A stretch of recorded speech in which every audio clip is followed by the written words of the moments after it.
أعوذ بالله من الشيطان الرجيم.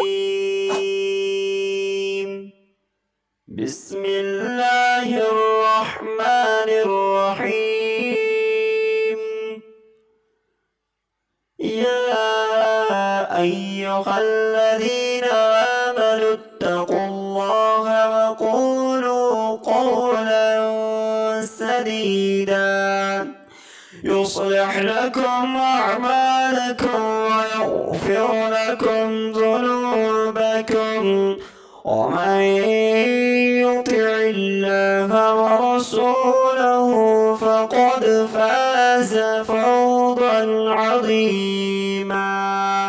إنا عرضنا الأمانة على السماوات والأرض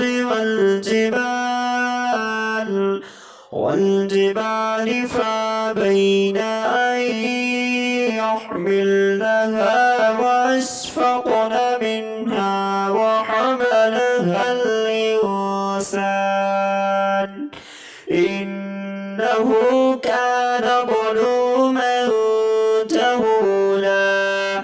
ليعذب الله المنافقين والمنافقات والمشركين والمشركات ويتوب الله على المؤمنين والمؤمنات وكان الله